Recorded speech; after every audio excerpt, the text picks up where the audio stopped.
B. J. Mayfield Originals. Chicago Afterlight. A B. J. Mayfield and Chatgpt original. Statement of discernment, clarity, imagination, and fiction. This is an original work of imagination created for storytelling, entertainment, reflection, and the exploration of human choices during an extraordinary fictional crisis. Although this story contains fictional events involving an outbreak, survival, fear, death, violence, deception, government activity, scientific experimentation, and spiritual questions, it is not presented as prophecy, revelation, historical fact, medical information, or a prediction of future events. The biblical principles expressed throughout this story are intended to encourage discernment, wisdom, courage, compassion, humility, truth, forgiveness, responsibility, and dependence upon God. Scripture teaches us to examine what we hear, and to distinguish truth from deception. 1 John chapter 4 verse 1 says, "Beloved, believe not every spirit, but try the spirits whether they are of God." The characters, organizations, events, outbreak, scientific discoveries, locations of fictional events, and circumstances presented within this story are products of imagination. The story does not claim that a zombie outbreak will occur, nor does it claim that any real government, organization, scientist, corporation, medical institution, or individual is responsible for any real-world event.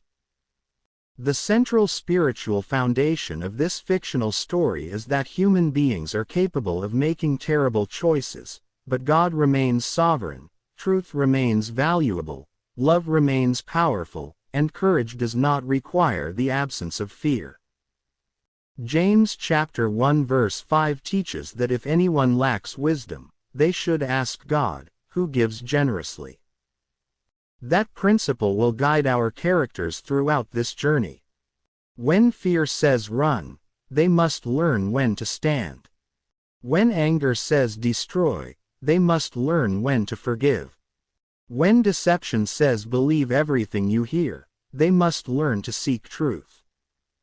When despair says there is no hope, they must remember that God has not surrendered his throne. Yes, this is fiction. Yes, this is imagination. Yes, this is a story.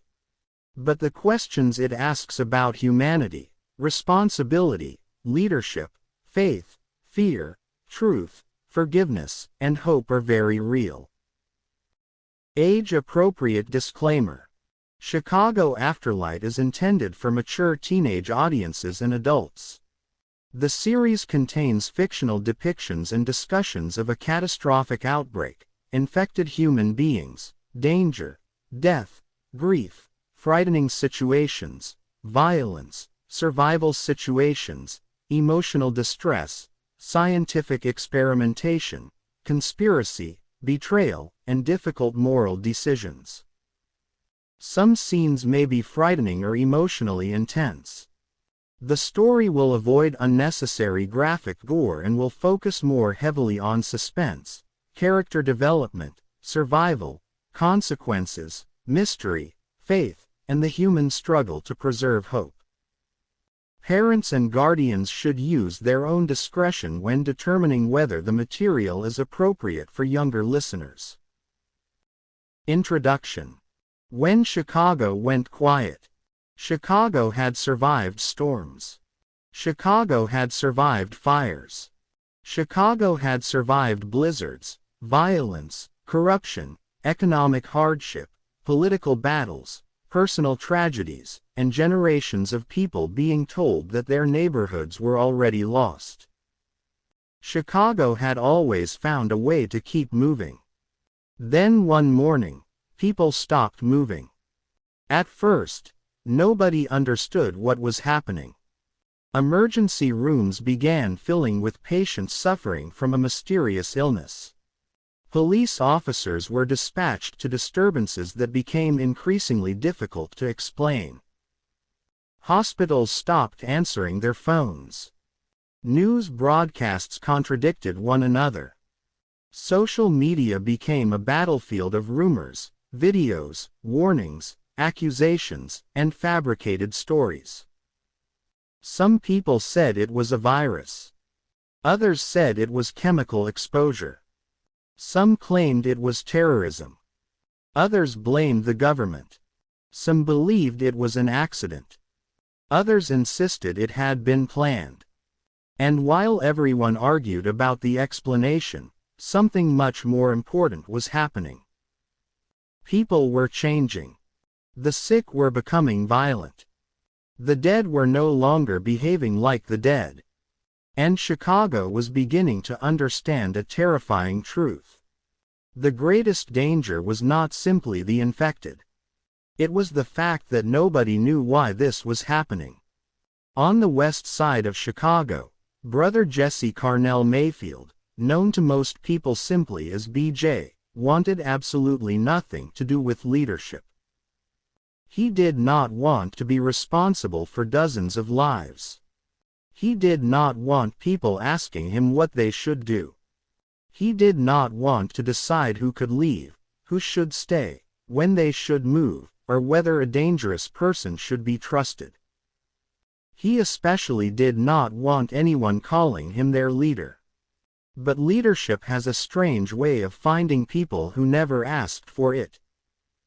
BJ had something the others desperately needed. He listened. He thought before reacting. He understood that fear could make intelligent people do foolish things. He understood that information could save lives. He understood that sometimes the strongest person in the room was the person willing to say, "I do not know." And most importantly, BJ understood that he could not carry the responsibility alone. His mother, G.C. Morgan, became one of the strongest voices in his life. She reminded him that leadership was not about controlling people. It was about serving them. It was about protecting without becoming controlling. It was about telling the truth even when the truth was frightening. And it was about remembering God when everything around them seemed to be falling apart. BJ did not become the leader because he wanted power. He became the person people looked toward because, when everyone else was panicking, he kept asking one question. What's the right thing to do? And eventually, that question would take them far beyond survival. Because somewhere in Chicago, someone knew exactly what had happened. Someone had started this. Someone had hidden the truth. And someone had been waiting to see what humanity would do next. The central premise. Chicago Afterlight follows B.J. Mayfield and a growing group of survivors attempting to navigate a transformed Chicago while searching for safety, truth, and answers. The infected are dangerous, but they are only one part of the story. The survivors must contend with scarcity of food and clean water, broken communication systems, abandoned neighborhoods, competing survivor communities, criminal groups, fear and misinformation, betrayal, ethical decisions, scientific mysteries, government secrecy, independent researchers, conflicting explanations of the outbreak, the temptation to abandon morality for survival, and the question of whether humanity can rebuild without repeating the mistakes that caused the collapse. The story will gradually expand from the west side of Chicago into the larger city and eventually beyond it. But Chicago will remain the heart of the story. The unanswered question. From the beginning, the survivors will hear multiple explanations for the outbreak. Every explanation will contain pieces of truth. Some will be completely false. Some people will intentionally spread misinformation. Some characters will genuinely believe things that are not true. And a small number of people will possess information they desperately want to keep hidden. The ultimate mystery is: what started the outbreak? The answer will eventually reveal. 1. What caused the initial outbreak? 2. How the condition was created or triggered. 3. Who was responsible? 4. Whether the outbreak was accidental, deliberate, or the result of multiple failures. 5. What the people responsible intended to accomplish. 6. Why Chicago became one of the critical locations. 7. What happened to the original research or operation. 8. Whether anyone responsible is still alive. 9. Why certain infected individuals behave differently. And 10. What the survivors must ultimately do with the truth. The final answer will not be an afterthought. It will be built into the story from the beginning. Primary characters. 1. B.J. Mayfield. Role: reluctant leader, strategist, decision maker. B.J. never wanted leadership. Unfortunately for him, everyone else keeps bringing him their problems. When disagreements arise, people eventually ask, "B.J., what do you think?" When someone discovers important information, B.J. needs to know. When the group must make a dangerous decision, let's get B.J. B.J.'s greatest strength is not physical strength. It is judgment. He listens. He observes. He asks questions. He understands that making a decision and making the right decision are not always the same thing. Skills: leadership, critical thinking, conflict resolution, observation, communication, basic survival, decision-making, spiritual discernment, improvisation, and storytelling and information gathering. Skills that he will eventually develop: tactical planning, advanced wilderness survival, emergency medical knowledge, firearms safety, navigation, resource management, coordinating multiple survivor groups. His greatest weakness: B.J. sometimes carries responsibility that belongs to the entire community. He must eventually learn that leadership does not mean carrying everyone alone.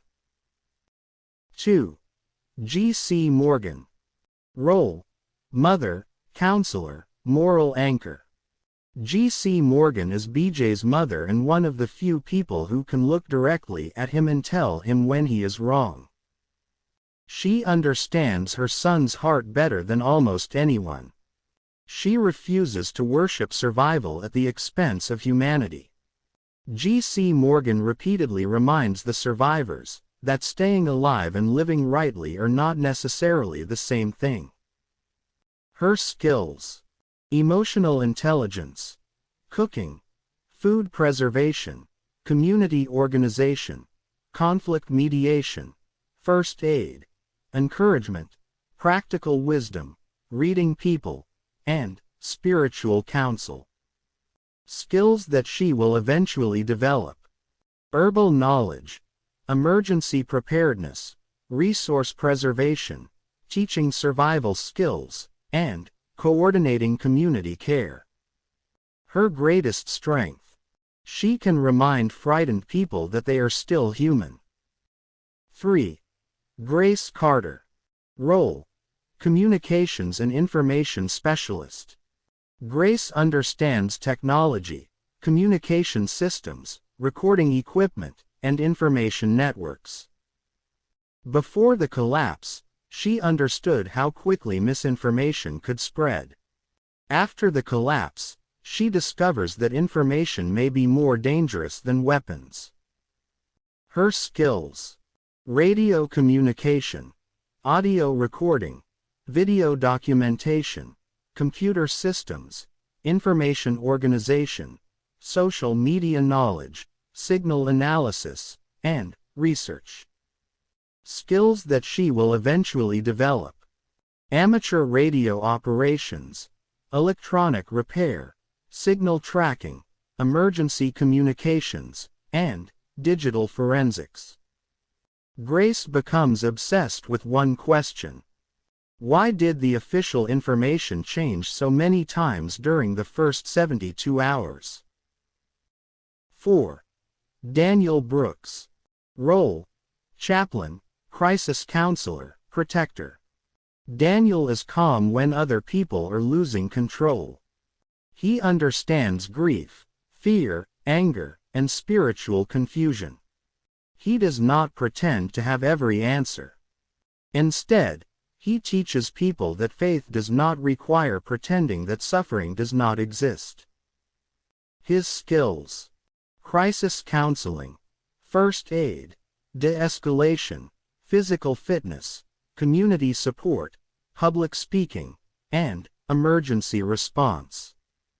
Skills that he will eventually develop: advanced medical assistance, search and rescue, defensive tactics, and leadership under pressure.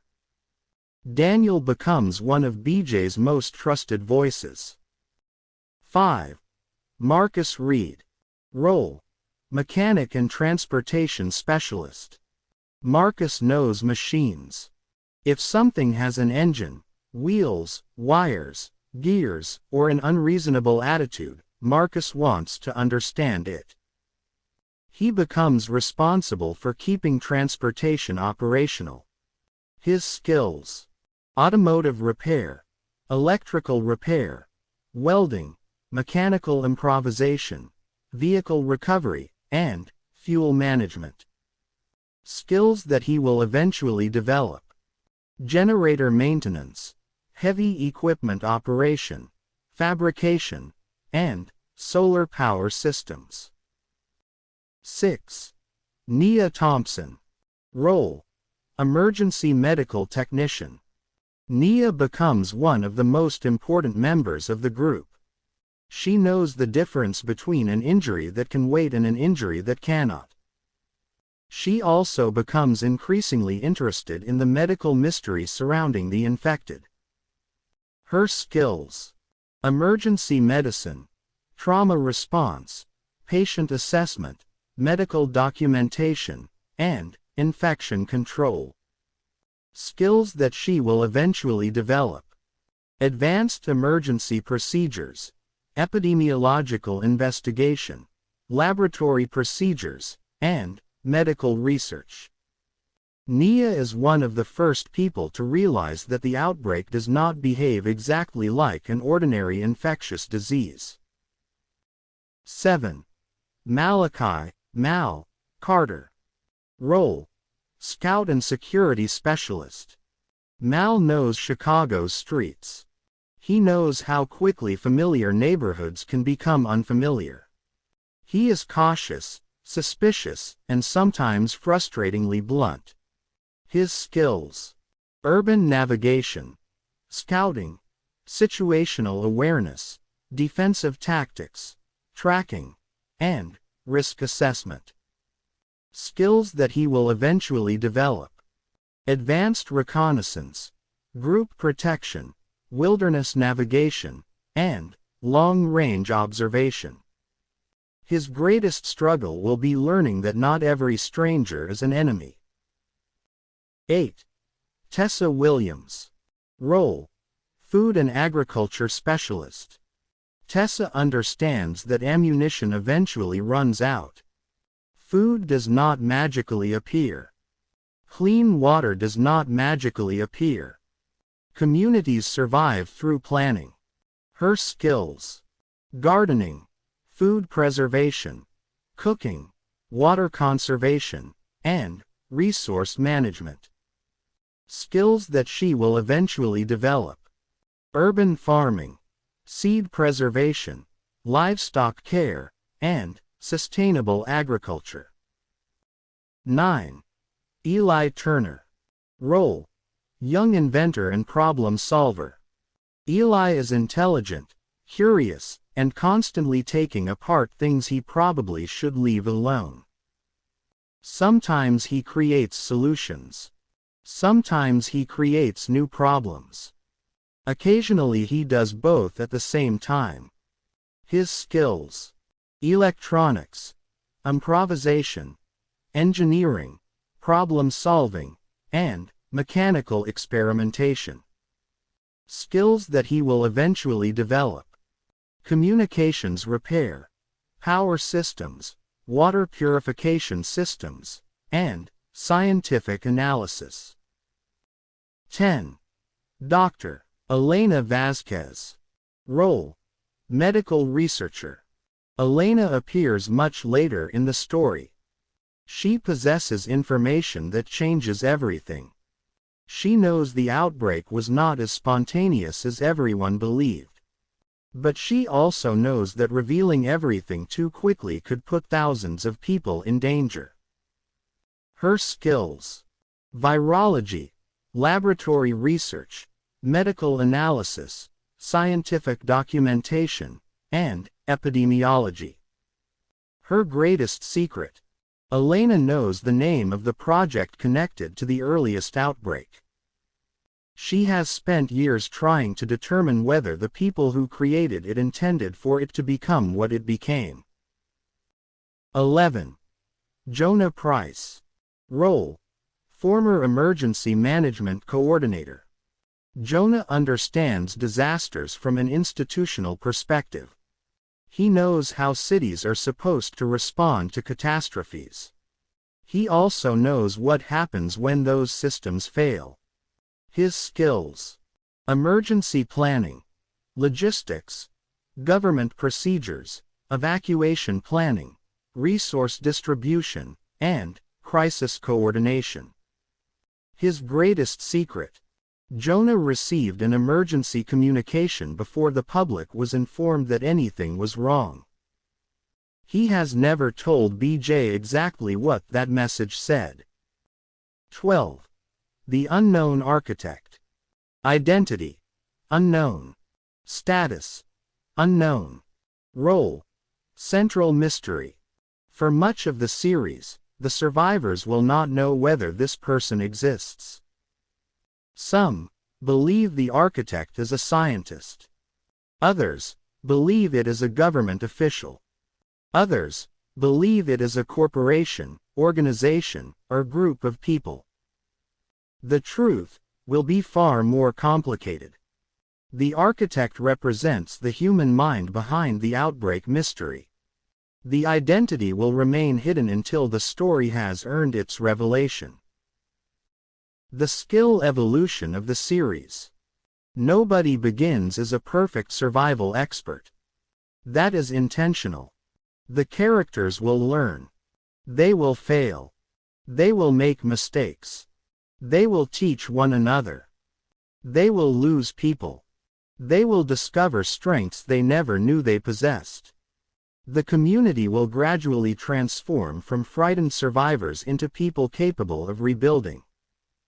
The most important skill will not be combat. It will be discernment. Proverbs chapter 4 verse 23 teaches, "Keep thy heart with all diligence, for out of it are the issues of life." In a world where everyone claims to know the truth, the survivors must learn how to determine what is actually true. The rule of the infected. Our infected will have their own original biology and behavior. They will not simply copy an existing zombie mythology. The outbreak will have identifiable rules. Those rules will gradually be discovered by the survivors. Some rules will appear obvious. Some will prove false. And at least one rule will change everything the characters think they understand about the outbreak. The heart of Chicago Afterlight. This is not ultimately a story about monsters. It is a story about people.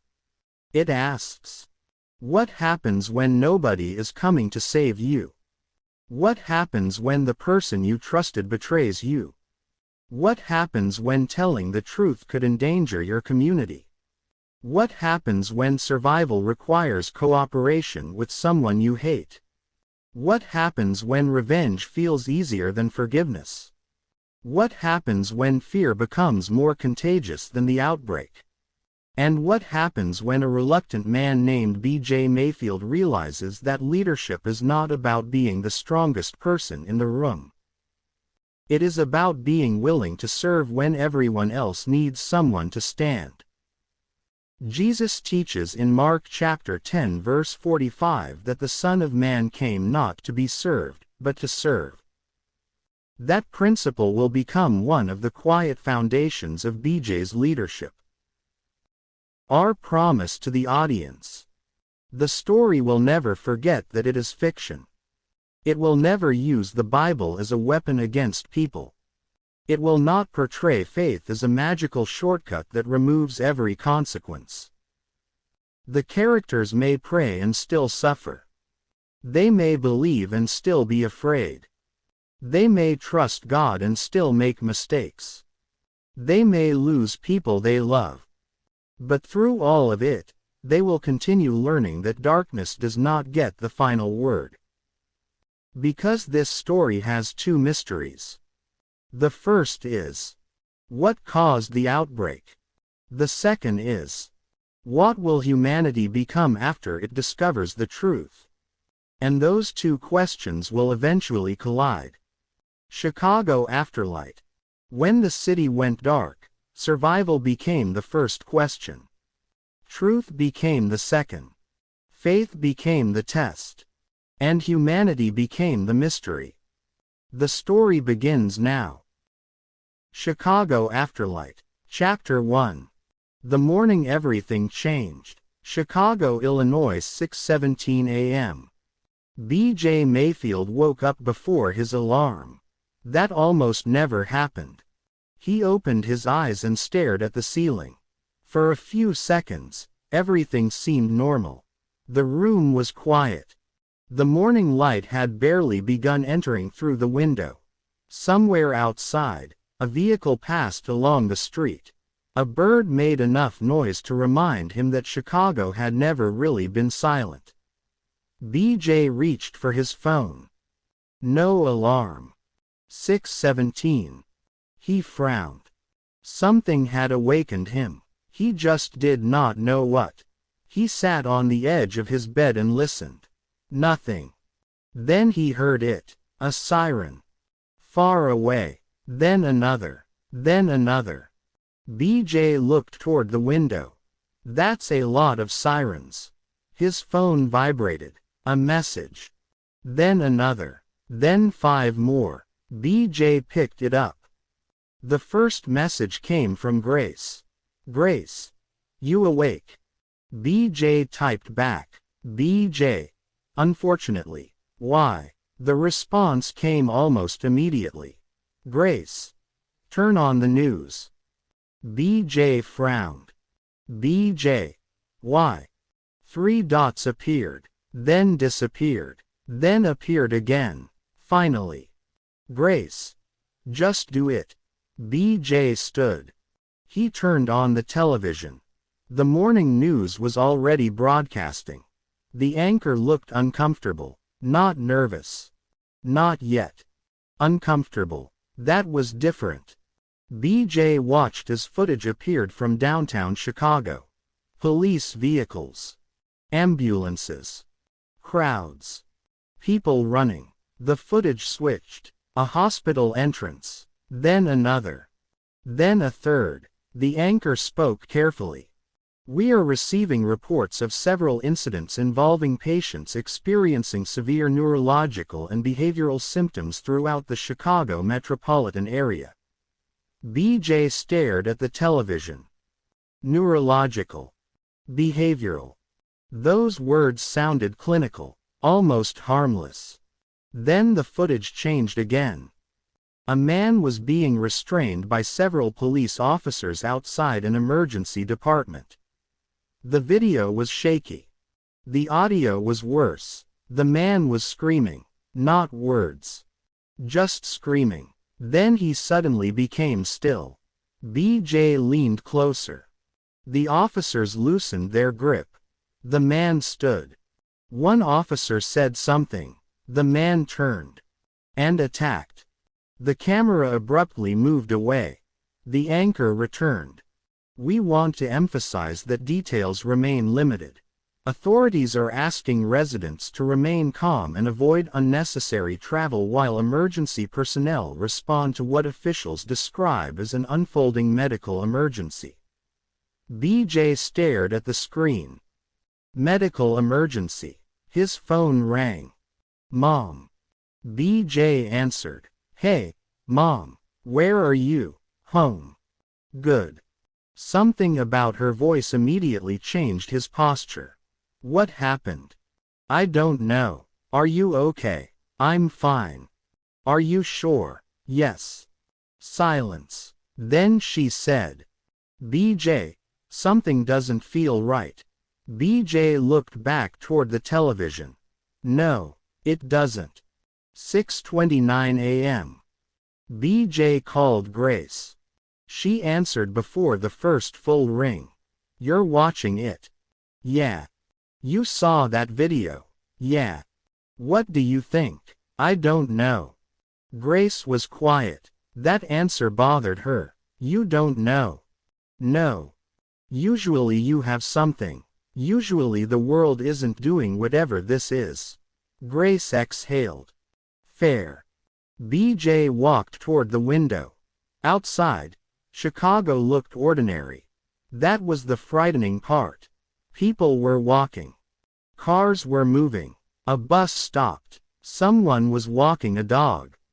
A man stood outside a corner store holding a cup of coffee. Normal. Almost painfully normal, BJ said.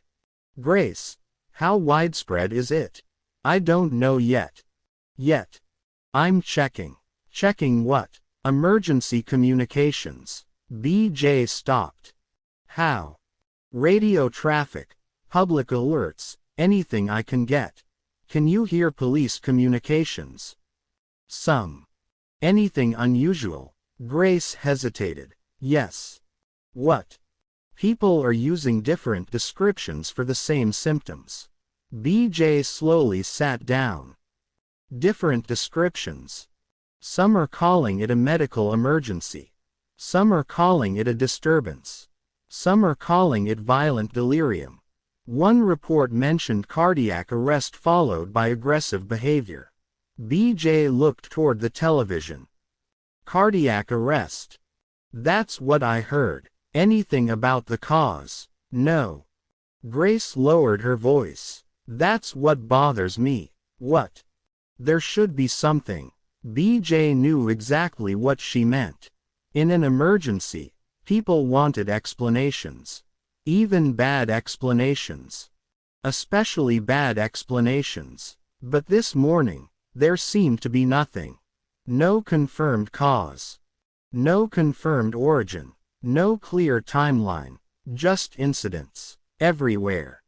6:41 a.m. BJ stepped outside.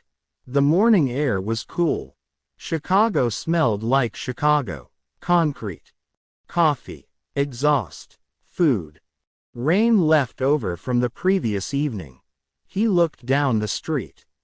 Nothing looked different. Then a woman came running around the corner. She was screaming. Help. BJ froze.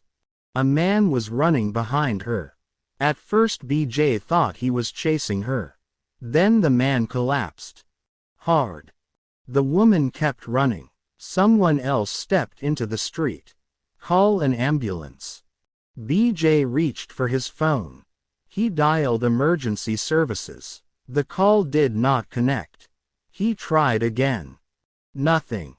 He looked at the man on the ground. Hey. The man moved. BJ approached cautiously. Sir. The man's eyes opened. Something was wrong. His breathing was shallow. His face was pale. BJ crouched several feet away. Can you hear me? The man stared at him. No response. BJ reached for his phone again. Then the man suddenly stood. Too quickly. BJ stumbled backward. Whoa. The man's head tilted. He looked confused. Then angry. Then terrified. He charged. BJ fell backward. The man's hands grabbed at his clothing. BJ kicked him away. Get off me. The man fell. BJ scrambled backward. The man immediately got up again. That was when BJ noticed something. The man's eyes were not focused. He was not looking at BJ. He was looking through him. Like BJ was not a person. Like BJ was simply something in front of him. A police vehicle came around the corner. The man turned toward it. An officer stepped out. Sir, get on the ground. The man charged. The officer raised his weapon. Stop. The man did not stop. The sound that followed echoed down the street. BJ froze. The man fell. For a moment, there was silence. The officer stood there breathing heavily. Then the officer looked toward BJ. Go home. BJ did not move. The officer shouted, Go home now. BJ finally stood. He looked at the fallen man. Then at the officer. Then at the street. The morning suddenly felt different. The city had not changed. Not yet. But something had entered it. Something nobody understood. 7:03 a.m. BJ returned home. His hands were shaking. He sat down. His mother called again. BJ. I'm here. What happened? BJ looked at the television. I saw someone attack a police officer. Silence. Are you hurt? No. Are you sure? Yes. Did you help? I tried. That's my son. BJ looked down. I don't know if that was the right thing. His mother paused. Why?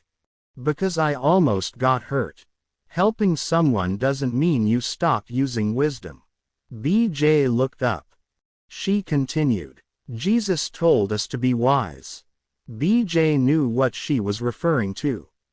Matthew chapter 10 verse 16 says, Be ye therefore wise as serpents, and harmless as doves.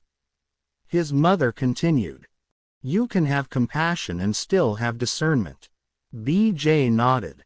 Yes, ma'am. Don't confuse courage with recklessness. That sentence stayed with him. Courage with recklessness. BJ looked toward the television. The news anchor was now speaking much faster. We are receiving reports from multiple neighborhoods. Authorities are asking residents to remain indoors. The screen changed. A map appeared. Red dots. 1, 2, 5, 10. BJ stood. The dots continued appearing. 7:16 a.m. Grace called. BJ. Yeah. Something happened. What? I found an emergency transmission. From who? I don't know. What does it say? Grace hesitated. That's the problem. What? It isn't from this morning. BJ's face tightened. What do you mean? The timestamp is from yesterday. BJ said nothing. Grace continued. It appears to be an internal communication. Internal communication from where? I can't verify that yet. What does it say? Grace took a breath. It says, Stage 4 containment has failed. BJ stared at the wall. Stage 4. Yes. Grace, what does that mean? I don't know. Anything else? One line. What line? Grace lowered her voice. Chicago was listed as a priority observation zone. BJ stood completely still. Chicago. Yes. Before the outbreak, apparently. BJ walked toward the window. Outside, another siren passed. Then another. Then another. He looked toward the skyline. Chicago was still standing. But something had already happened before most people knew there was something to fear. Someone had known. Maybe hours earlier. Maybe days earlier. Maybe longer. BJ said. Send me everything you found. I will. And Grace, yeah. Don't send it to anyone else. Why? Because we don't know who knows about it. Silence. BJ, yeah. What are you thinking? BJ looked toward the television. Another emergency alert appeared. Shelter in place. He swallowed. I'm thinking we need to stop pretending that this is just a bad morning. 7:42 a.m. G.C. Morgan stood in the kitchen. She had already begun filling containers with water. B.J. walked in. Mom, what are you doing? Preparing. For what? She looked at him. You already know. B.J. nodded. She pointed toward the cabinets. Food. Then toward the refrigerator. Keep it cold as long as possible. Then toward the sink. Fill everything that can hold clean water. BJ stared at her. Mom, we don't even know what's happening. Exactly. She continued preparing. We don't need to know everything before we start doing something sensible. BJ smiled slightly. That's very you. That's because somebody has to think while you stare at the television. I wasn't staring. You were absolutely staring. BJ laughed. For a moment, everything felt normal.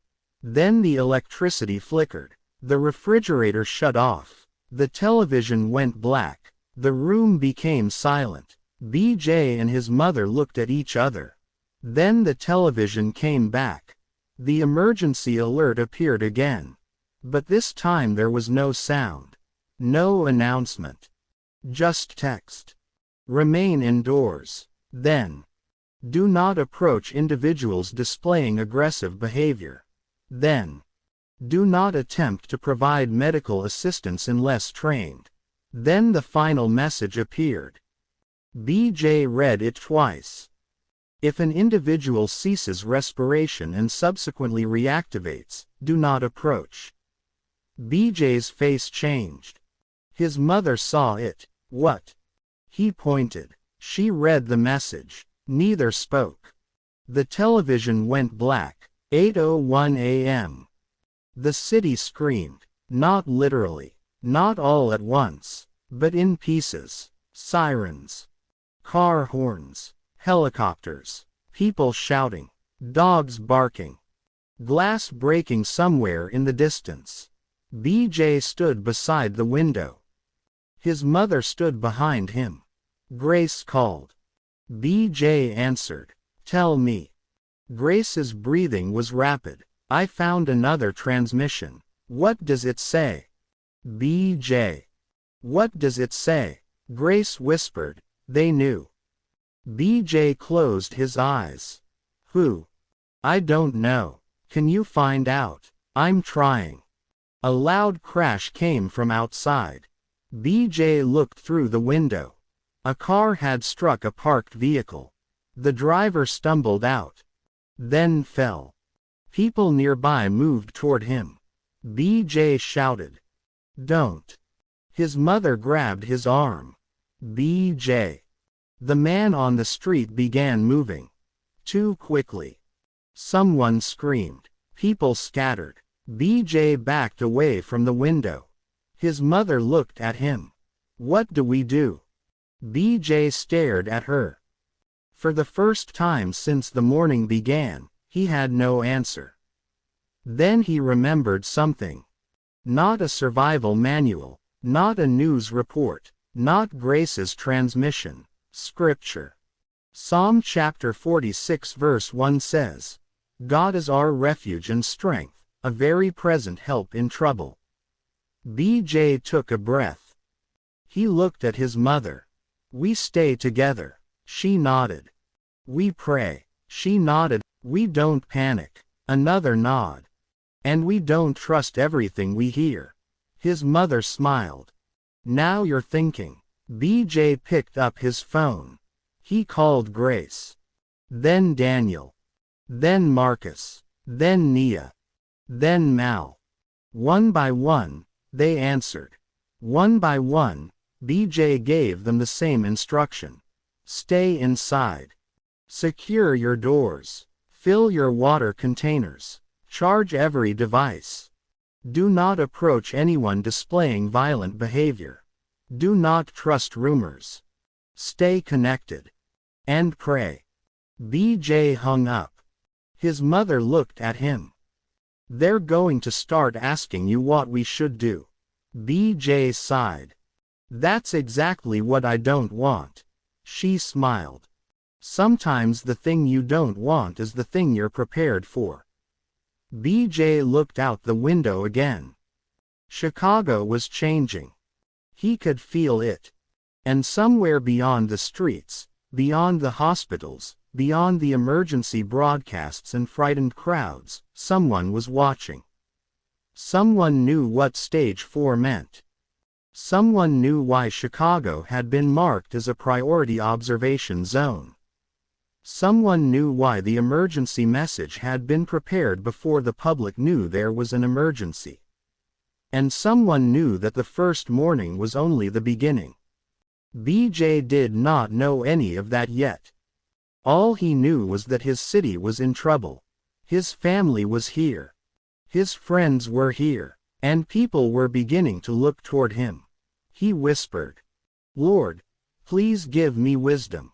Outside, another siren began. Then another. Then dozens. The Chicago morning continued. But Chicago would never be the same. End of chapter 1. The morning everything changed. The outbreak had begun. The explanation had not.